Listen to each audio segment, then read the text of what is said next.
The legal battle to sack Governor Monday Okpebholo of Edo State is not ending soon. This is because the People's Democratic Party (PDP) and its candidate Aswa Ighodalo have rejected the recent tribunal's verdict, which affirmed the electionary victory of Governor Monday Okpebholo. Aswa Ighodalo describes the verdict as a travesty of justice, vying to challenge it at the appellate court. Warm welcome on Political Insights. My name is Jude Agweke.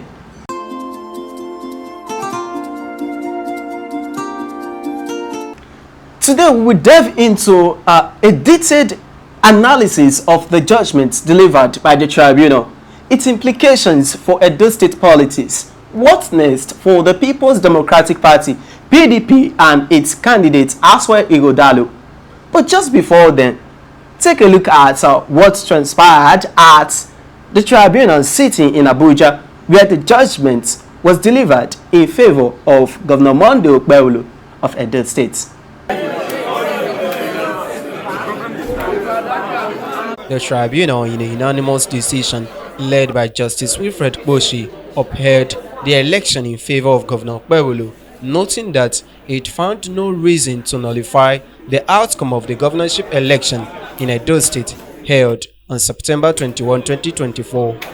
Delivering the judgment, the tribunal dismissed as lacking in merit a petition the People's Democratic Party (PDP) and its candidate Aswa Ighodalo filed to challenge the declaration of Governor Okpebholo as the valid winner of the gubernatorial election. I want to thank God Almighty that made this possible. We also want to thank the good people of Edo who voted for us. This is not a news to us because Edo people have spoken before. The court has just reaffirmed what Edo people voted for. So we want to thank God, we want to thank the people of Edo. And I also want to congratulate my principal, the executive governor of Edo State, distinguished Senator Monday Okpebholo. Tribunal has dismissed the petition of the PDP as lacking in merit. In fact, the tribunal said they didn't have any witness. The tribunal said they did not prove their case. And we were sure from the very beginning that Governor Monday Okpebholo won the election in Edo State, and that Edo people gave him the mandate, and he has not disappointed Edo. This is victory for Edo people. This is victory for democracy, and we have confidence in the judiciary in delivering justice. We are so excited, and Edo people are very excited. The Independent National Electoral Commission (INEC) had declared Senator Monday Okpebholo of the APC winner of the election after securing a total of 291,667 votes to defeat his closest rival Aswa Ighodalo of the PDP, who got a total of 247,655 votes. Dissatisfied with the results, the PDP and its candidate Aswa Ighodalo approached the tribunal, alleging that the election was not conducted in substantial compliance with provisions of the Electoral Act 2022 and that Governor Monday Okpebholo did not secure the highest number of lawful vote cast at the election. It was equally the contention of the petitioners that INEC failed to serialize and pre-record some of the sensitive materials deployed for the election, a situation they said aided the rigging of the election in favor of the APC and its candidates.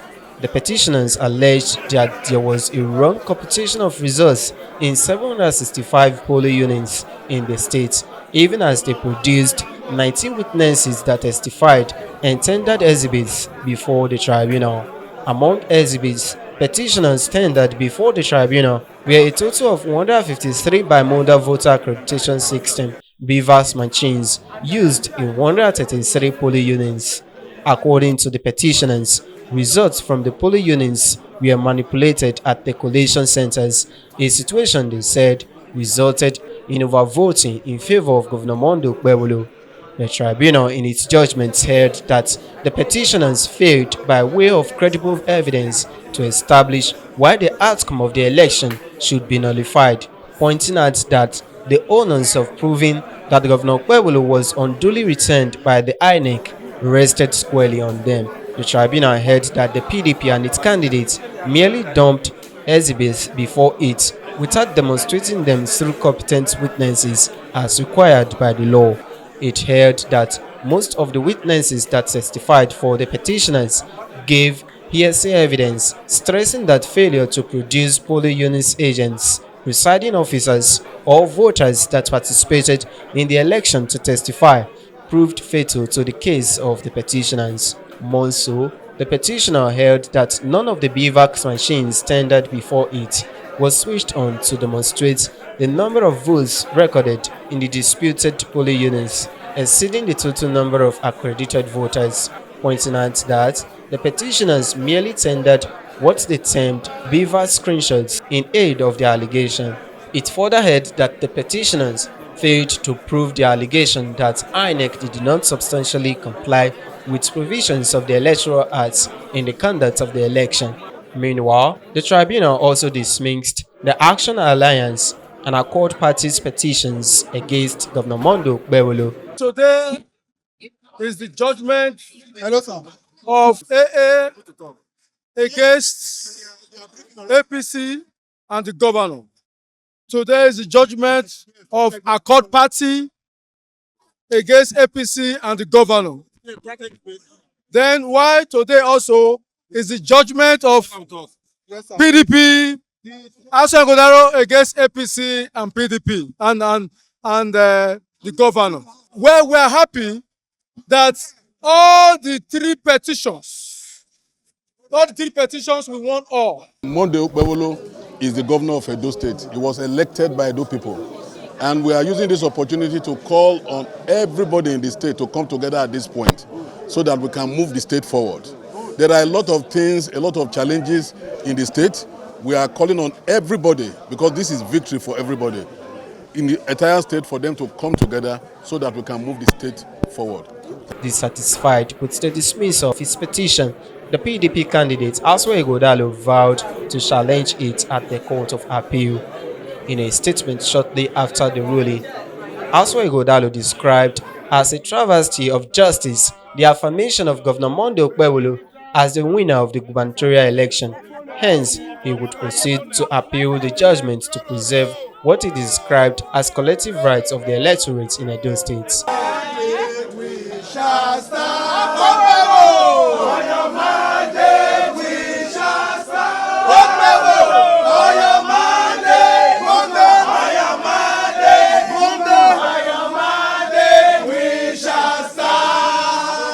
A glimpse, that's a glimpse of the tribunal's judgments in Abuja, the nation's capital. And now we are joined here in the studio by Comrade Christopher Ojekere, a chieftain of the People's Democratic Party, to take a look at the judgments, and we'll take a look at it holistically, comprehensively, and analyze it. Comrade Ojekere, you're welcome on the program. Yeah, thank you for having me. Yeah, you know, you've been part of us here in the studio, so it's always nice to have you, on the program. We want to know, what's your position on the judgments delivered by the tribunal? What was your initial reaction to it?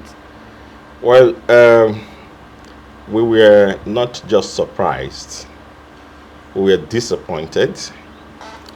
We were disappointed because it wasn't anymore about Dr. Aswa Igodalo, nor about the September 21st election of Edo State.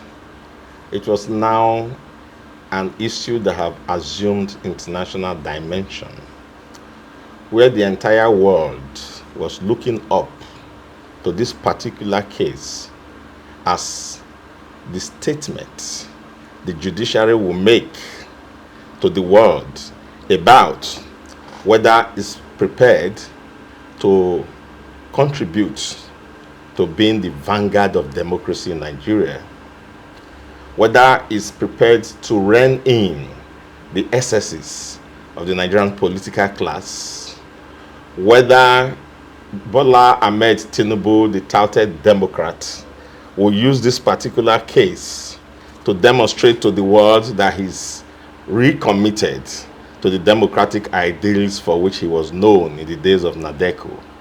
So there were so many whethers, so many questions, so many people waiting.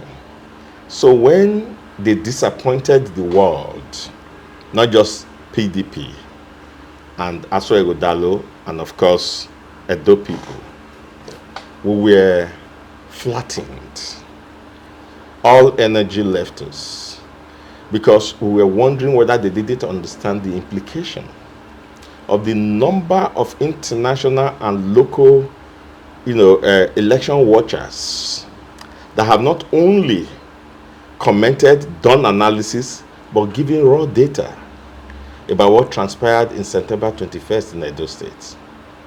We were wondering whether they were not aware of the number of NGOs all over the world who were interested in this, and that how the hope of the Nigerian democracy was hanging on this.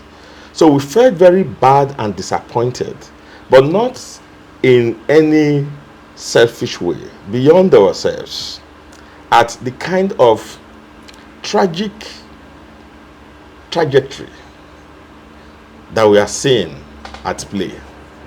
Many young people in Edo State and in Nigeria now have decided that there is no more any reason to return to the polls to say they are voting for anybody if this judgment, does not reverse itself in the higher courts. So we are disappointed, and as you yourself said in your intro, our principal, Dr. Aswa Ighodalo, described it as a travesty of justice. And we are talking of a man who has spent about 40 years of his life practicing law, and who gathered together a team of the very best in the interpretation of constitutional democracy and electoral laws. So we are talking about the very upper echelons of the Nigerian law, the heads remaining in the Nigerian law, gathered together to see whether the judiciary is going to, this time, reform and then re-identify itself as the vanguard of democracy. All of that was disappointed. So we were totally disappointed. And so that's our reaction. Okay, let me ask you, Yes. how do you respond to the tribunal's ruling that the petitioners, that your party and its candidates failed to provide enough evidence, to prove their case? Did they say that? Yes. They didn't say that. Even they were overwhelmed at the evidence that we provided. They themselves, as a tribunal, subpoenaed INEC to make available BVAS machines. It's almost unprecedented in Nigerian electoral court history. We supplied all the documents for the 736 units that we challenged in court.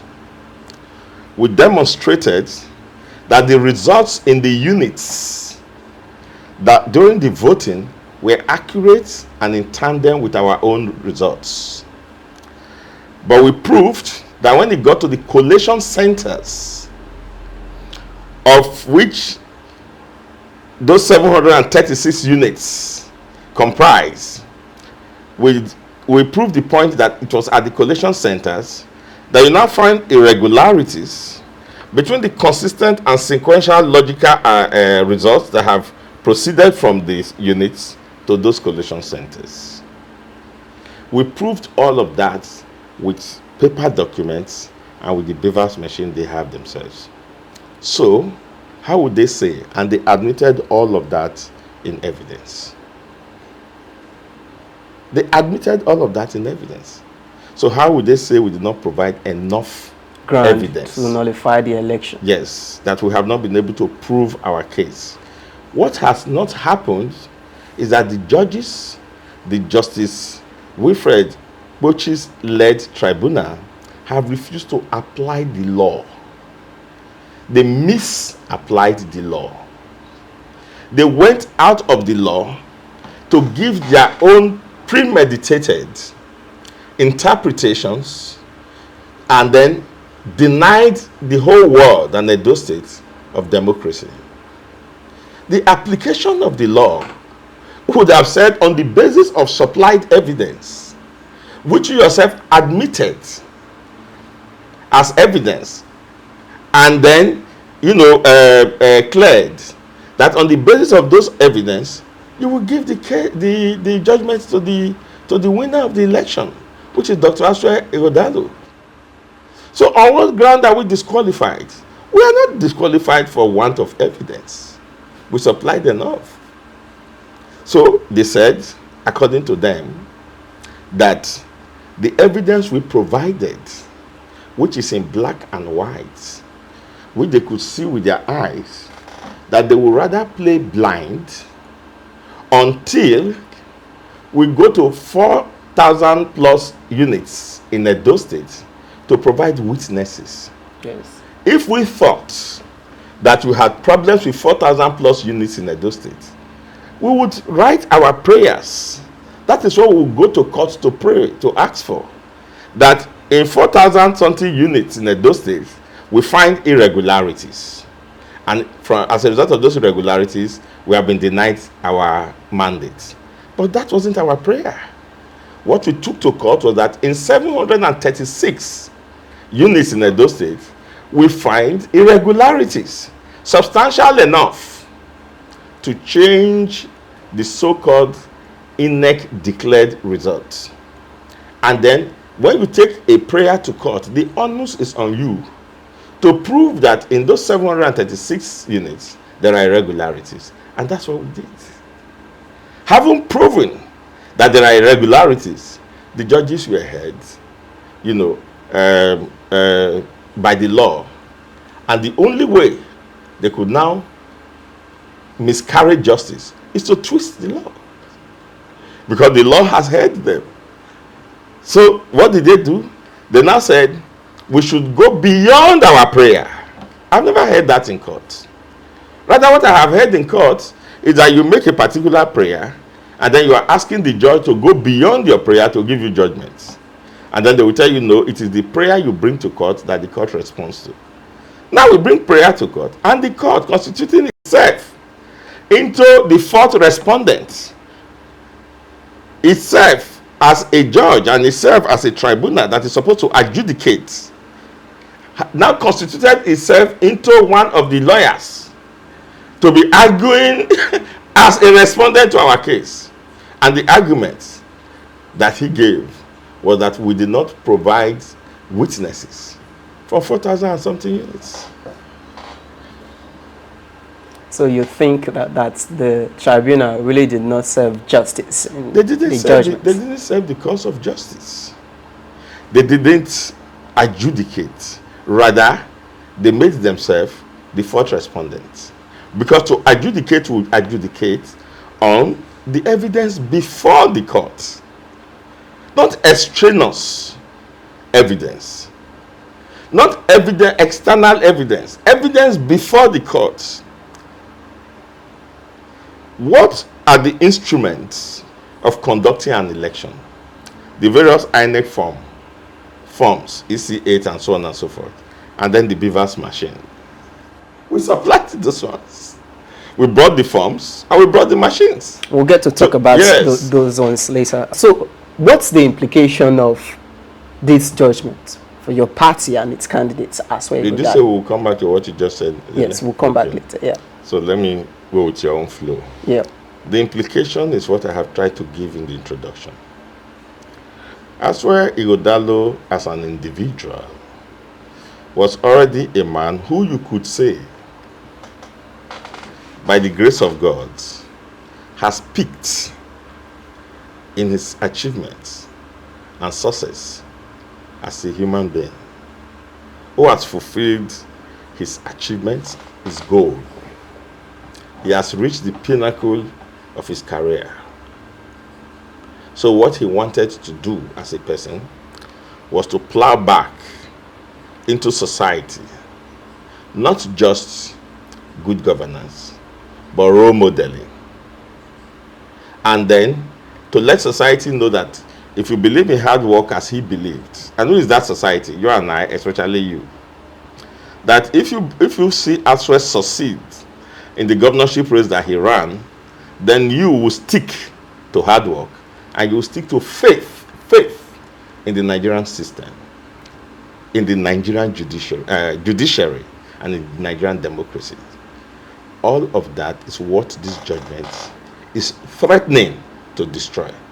I use the word threatening because they still have at least 2 more judicial steps to correct this travesty.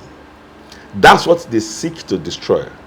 They are throwing the law and the honor of the judiciary into the dustbin at the expedience of pleasing themselves and pleasing whoever influenced their decision.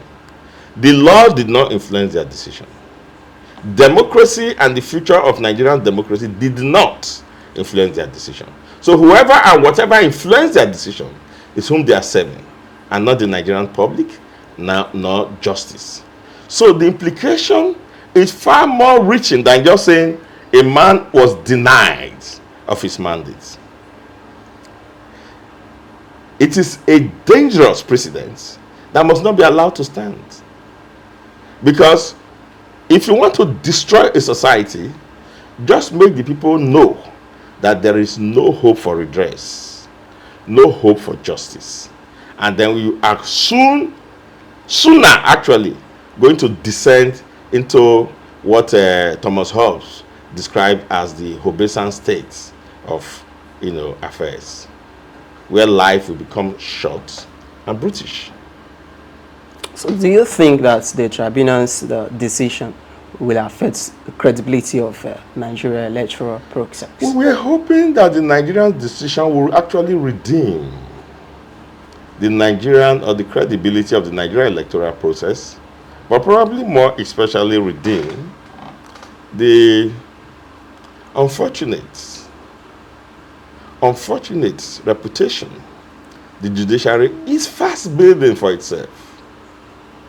And the reason why you find me selecting my words is because you still have in that mix the judiciary and those who are the players and operators of the Nigerian democratic process, wonderful people that want to change the narrative and ensure that systems and institutions work and people show and lead by examples.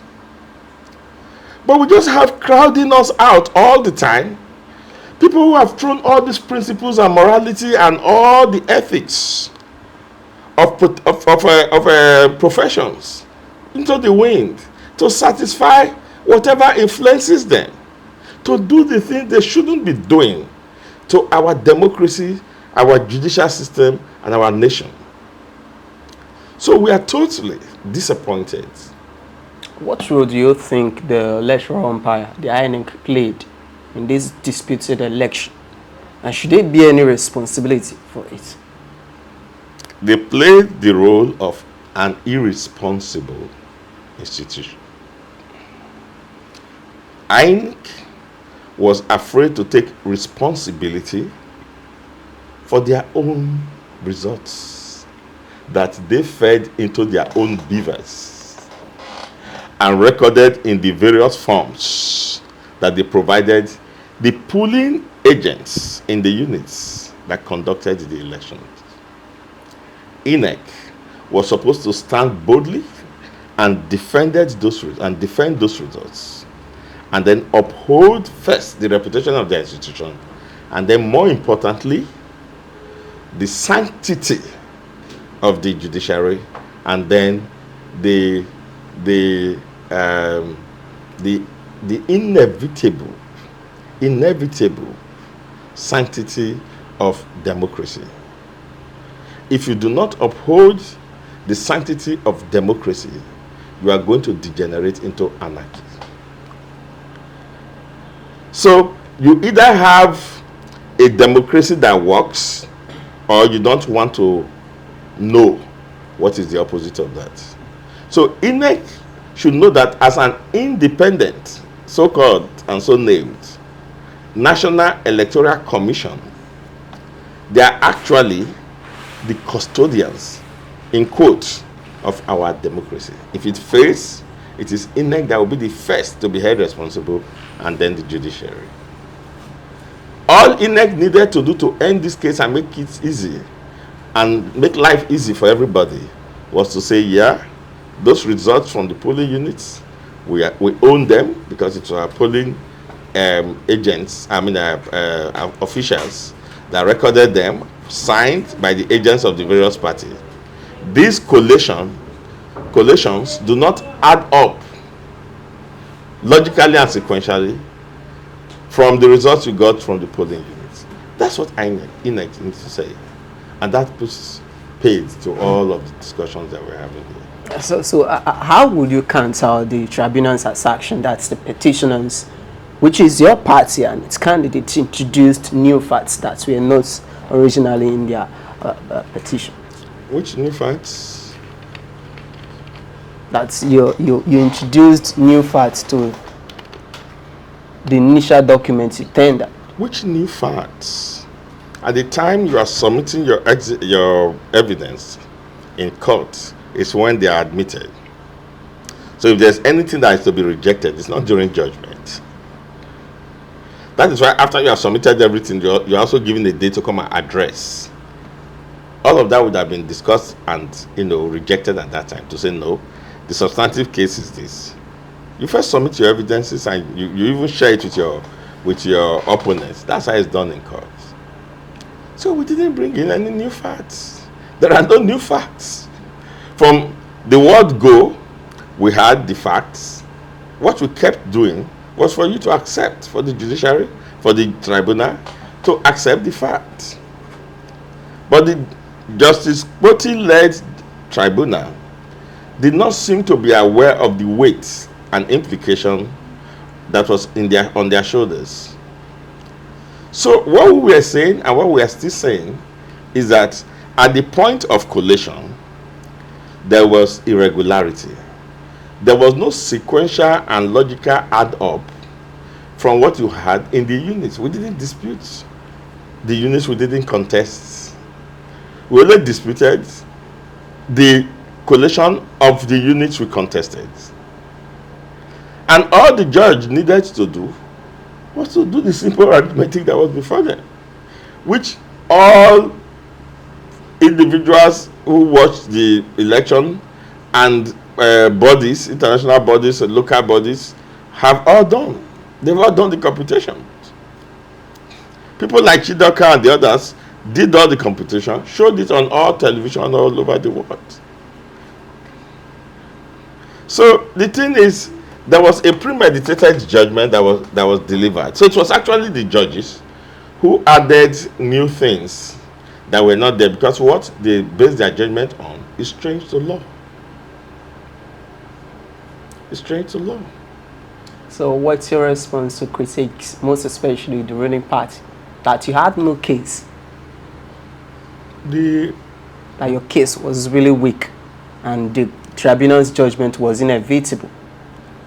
The ruling party has never said anything that was credible. So did it surprise you if they say we have no case? The ruling party that told us that they will bring down electricity in 6 months, and if they didn't do it, we should actually stone them.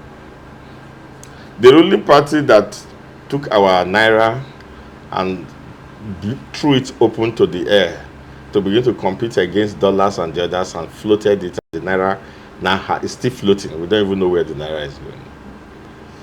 The ruling party that increased all the foodstuffs that we have in our market. That's the ruling party that will tell you that we had a case, I believe it. And probably you heard it from people like Jared Tedebe and the others.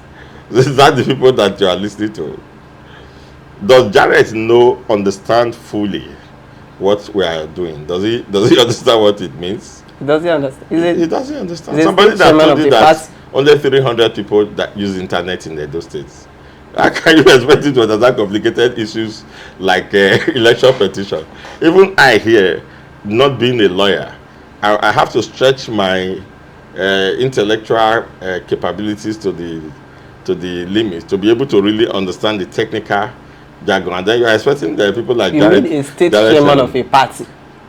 Well, I've just told you that a state chairman of a party that claimed to have the majority of the votes does not even know how many people, does not have any idea of how many people use the internet in Edo State.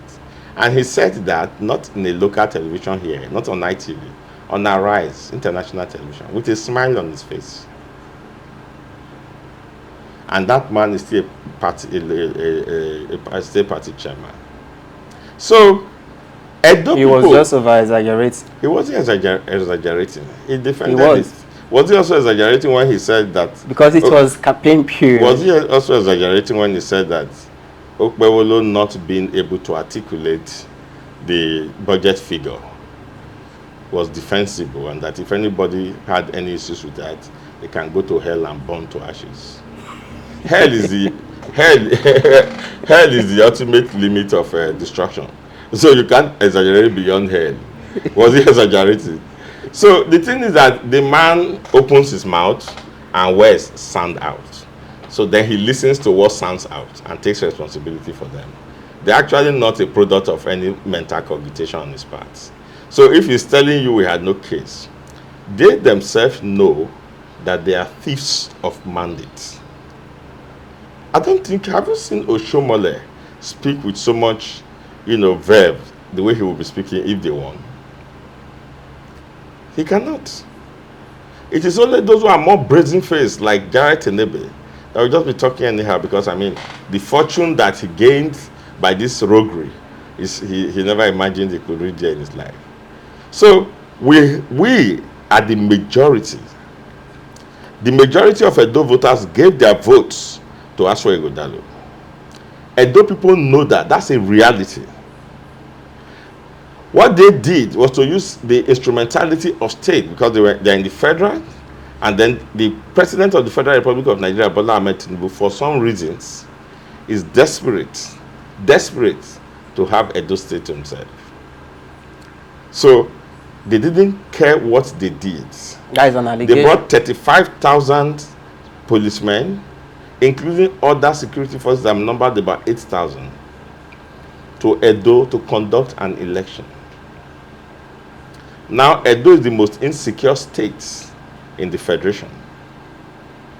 He doesn't care anymore how many of our Edo people are killed in our forests, because he has got what he wants from Edo State, and that is to use force and then the corrupt institution of some officials of INEC to steal a mandate from us. After that, we can all perish. He has Edo, so the people of Edo cannot die. And these failures, who have not been able to sit down to even be sober for 1 minute about the deaths that is going on in the states, in the Fulani forest, in our forests, orchestrated by Fulani terrorists and other terrorists, which are all on my phone here, pictorial evidences and video evidences, who have not even been able to be sober for 1 second about that and know and start to think about what to do, are talking about an election that they stole. Have you seen PDP feel defeated? We don't feel defeated. We just feel robbed, the way you feel when you are robbed. So we are deflated because of our disappointment at the system and at the state of affairs that they have visited on our nation and on our state. We have the majority vote. Aswa Ighodalo's votes don't depend on Garrett Enebe. It depends on you who was sitting down that day watching your beavers and watching online and recording what was in the beavers. And me and people from all over the world who were doing their own calculations until after about 85% of the results were uploaded, we started to now have what they call abracadabra in there. So that is something we must never forget, so that we don't even have our own heads reset to begin to call evil good and stealing righteousness. I would rather, and I will respect them more, if they say, yes, Ighodalo won, but we are using our brazen powers to take it, and you cannot do anything. Good. You will still be on the level of honesty to some points. But to now try to argue that you won the election, where did you win the election? Edo people on the street, despite the fact that he's been governor for almost 6 months now or more, are still rejecting the governor. Because anyway, on a daily basis, he supplies all the reasons to reject him. You saw what he said in Kano? That he got the information that they were going to kill the Uromi 16 in the night. No. And the governor... He got the information of what happened in the night. Of what happened? Yes. What transpired. Okay, he got it in the night. He had to and then he waited to visit the he said he now waited till morning, till around 5 a.m. to go to Uromi. That he refused to use, a plane and felt that it will not be fast enough. So he took a vehicle. And then by the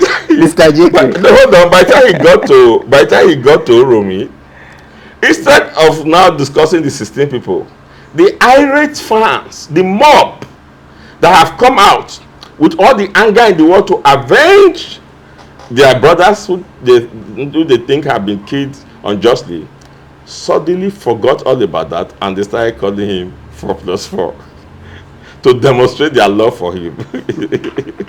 Mr. Jacob. That is what our governor said. There is this thing I'm always fond of doing. You like deviating a lot. No, I'm not deviate from the topic of discourse. Then it means you didn't listen to your introduction. You said holistically. And in the process, you now ask me, you say, what is the implication? On the topic. There are implications. Now you delved into security, Those are the implications of we are talking about tribunals. Yeah, we'll discuss security subsequently. But for now, we are talking about the verdict delivered by the tribunal. Mm-hmm. Now, the tribunal claimed that you couldn't prove the issue of overvote that you are alleged. You could not prove it. The question is, what is the requirement of the law to prove your case?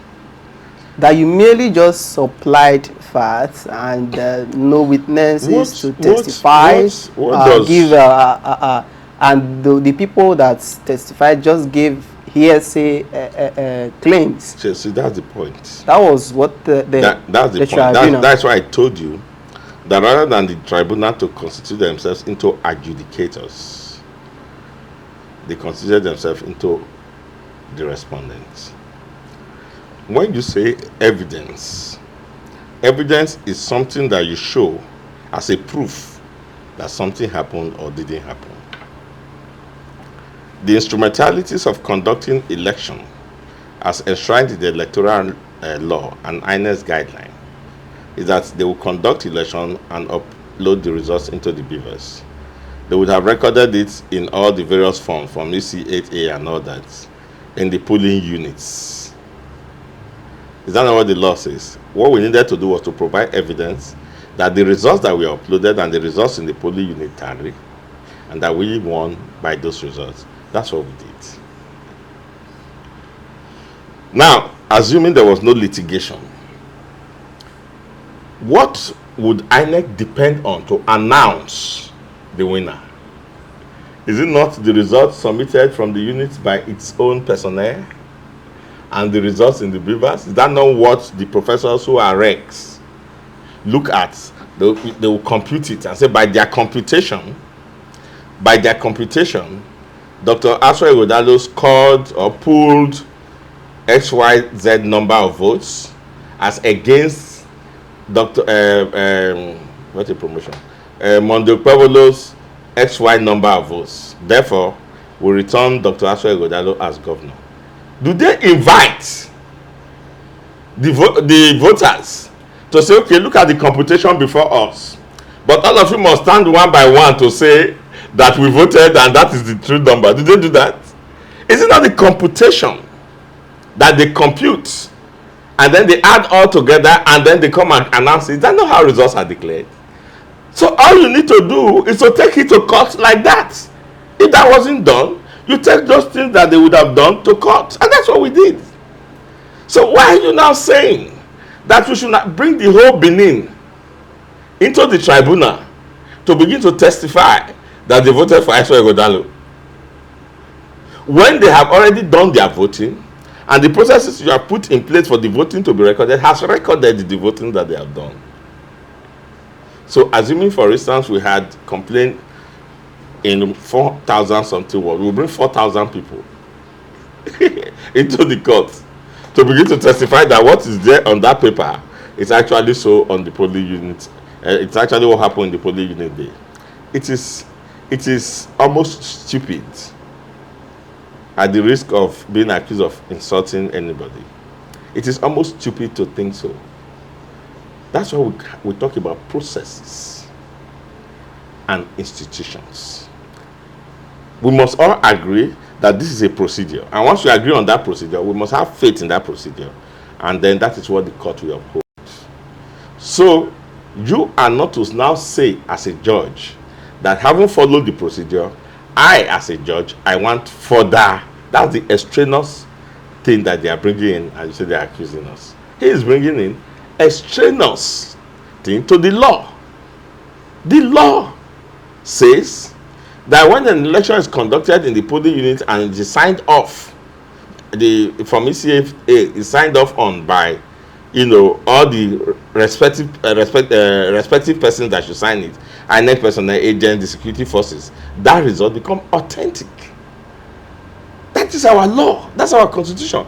That's our electoral act. So that result taken anywhere is authentic. And then we provide an authentic result in the court, and you say it is not, authenticity is not enough. That's what they are saying. So now that your party and its candidates, Aso Ighodalo, are aggrieved and not satisfied with the ruling of the tribunal, what's the next line of action? Of course we will appeal it. We appeal it for the sake of justice, democracy, and Nigerians. We appeal it because we are sure that at the upper courts, where the justices there know the law and would stay with the law, that they will uphold the law. What we are just asking you to uphold is the law. That's what we're asking you to uphold. We are not asking you to use your own whim as a judge. You can't use your whim. Uphold the law, the cause of justice. Uphold the law. When you uphold the law, you have sustained and upheld the cause of justice. So that's what we're asking them to do. Governor Kpewolo and his party, the APC, they are extending the olive branch. Is your party and its candidates ready to accept? They don't need to extend the olive branch. They said there are a lot of problems in the state.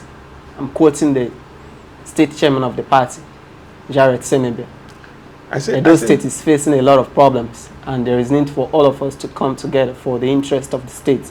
So is your party willing to accept the olive branch? That's why I said they don't need to extend the olive branch. Rather, they should accept our magnanimity towards Edo State, helping to fix Edo State and to advance Edo State. They should accept it. Because you cannot be extending an olive branch, and we as a party had already set up a mechanism for revenue collection that didn't lead to killing people in Ring Road. For you, and you come and you broke down that automated system, and you set up another one that had to kill a child in Ring Road. We set up an ICT system that has, a 3-tier data, I think 10 petabytes for you. We set up, an e-governance system for you. All of these are things that make government easy and that make a society productive. You break them down and you are replacing them with manual files and all of that. And then you say you are extending the olive branch. Is the olive branch coming to sit down in government house and be eating rice together? We are to suggest to you alternative solutions to policies. But even before you came, we had set up all of this. I said it here in your studio that what I wanted this man to do when he came in was, Obaseki didn't take your wife. So why are you listening to Adam Soshomole to come and fight his war, and you start fighting a man that has sat in a chair that you want to sit in? The Indian man says, don't condemn a man strong until you wear his moccasin. You have no one democracy. You don't know how that place is. If it was white, I said he should reach out to Obaseki. I've been saying that everywhere. And so, but how this seat be? So the olive branch, we are begging them to accept our olive branch. We have long extended They are in it. power. We set up a security architecture, a command and control center in Ogida. It was the best. Next to Lagos, we are the best in the country. As you are entering from any of the entry points in Edo, our camera is eyes on you. So what he needs to do is to go back to those things. That is how to prove that he's extending the olive branch, because we don't know how to operate the way he's operating. We don't know how to use manual system to collect money anymore. We've extended I think the olive branch he's talking about is for the PDP and your party and your candidates to set aside further legal battles, challenging his victory, and olive branch should not be appending your signature to travesty. Are you saying we should all be criminals? We are not going to accept an olive branch that says compromise standard morality and good judgment. No, that's not an olive branch. In fact, that's a thorn. If you hold that, it will pierce your hand. That's a thorn. An olive branch should be joined together for the development of Edo State. And how do you develop a state if you destroy democracy? So the first thing to do is to establish the terms in which we are to cooperate. That's what we call civilization. And the terms in any society should be the rule of law. So I thought he should be happy that we should take this case further and prove the law. You get the point? So we are very ready, and we are competing, we are working, we are contributing to the development of our states in any way that they allow us. But they must understand the definitions of the things that they say, because we speak by definitions of, ethos. Is your party optimistic of justice? Yeah. If not, we will not. We'll give up at this stage. Remember that almost everybody involved in this election are people who have spent their lives and career in the arena of justice. Dr. Aswa Godalo himself, his deputy, Barrister Saroja Oge, and a horde of other people who are involved in this. So it's a constituency that we believe strongly in, because we know that there are people inside that constituency who want to uphold justice. So we're optimistic. Thank you very much for your contributions on the program. Thank you. Thank you for Thank you having very me. much. And as the PDP and its candidates, Aswa Godalo warm up to storm the appellate courts to challenge the ruling of the tribunal that affirmed Governor Mondo Okpebholo's electioneering victory, we await the outcome of the appellate court's ruling.